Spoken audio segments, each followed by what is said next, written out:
Charlie in Wichita, Kansas, listening on 96.7 FM. Charlie, thank you so much for waiting. Go ahead with your question for Jimmy Akin. Yeah, I appreciate all the work you guys do. The question I have is there seems to be this explosion of podcasts from exorcists and preternatural type of stuff all of a sudden involved in the Catholic faith. You're on the air, Charlie. What's your question? The glories and tales, Barry? Yeah, so there seems to be an explosion of podcasts about like demonology and exorcisms and stuff like that going on. And the question I have is a theme revolving around why are these entities so legalistic? Like what in that realm, and how does that connect to our faith, and is that shown anywhere? And like just why is that? And I can take a call off the air. So appreciate everything you guys do. Thank you.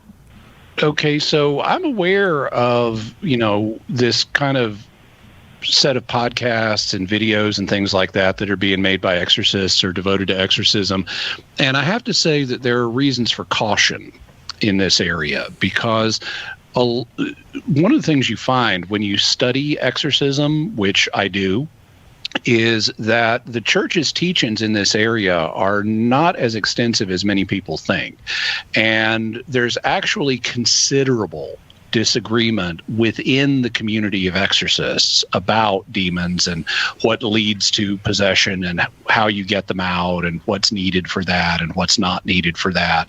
And there are actually bunches of different theories in the community of exorcists on these questions. And I've been making a study of noting, okay, what are the different schools of thought and what do they claim and so forth. And I will be reporting on that in the future on Jimmy Akin's Mysterious World.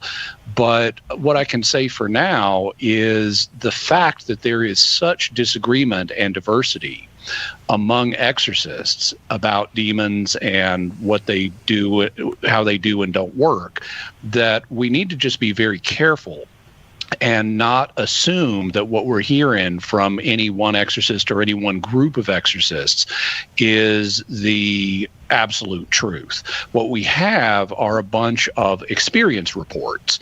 Exorcist A will have certain sets of experiences. Exorcist B will have another set of experiences, and so forth. And one of the problems with experience reports is, in order to draw firm conclusions, you need to do statistical studies and see which experiences are typical and which are outliers. And no one's doing those studies. So as a result, the church has not commissioned a scientific study of possession experiences and arrived at, validated conclusions. It's all anecdotal, meaning it's just different people are expressing their opinions based on their experiences. That's one reason that we need to be careful here. And a second reason that we need to be careful here is demons are lying liars who lie. They are working for the father of lies.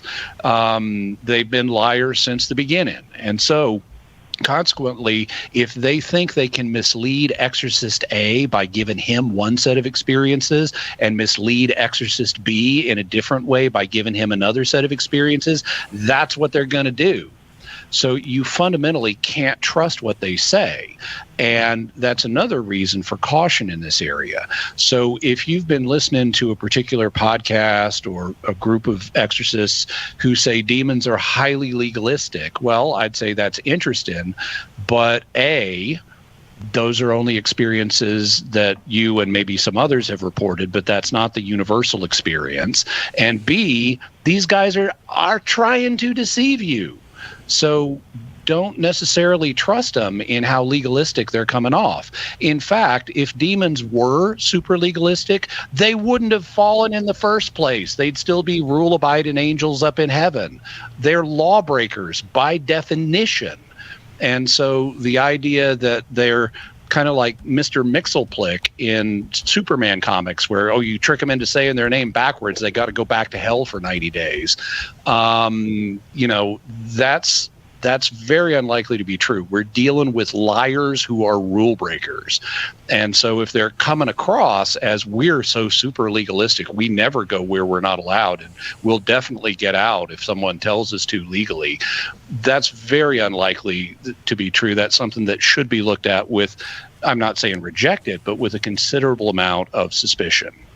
Thank you so much for the call. We'll continue to take calls. Cy, Jimmy, if I may, the question that Jimmy just asked, the question, yes, but the answer and the way that Jimmy gave the answer is, to me, like the note perfect example of why Catholic Answers Live is the magnificent program that it is. Jimmy answered what the church teaches and why she teaches it, and he didn't add to, or as our founder, Carl Keating, used to say, we don't add or detract from what the church teaches. We teach what she teaches and what she does not, nothing more or less.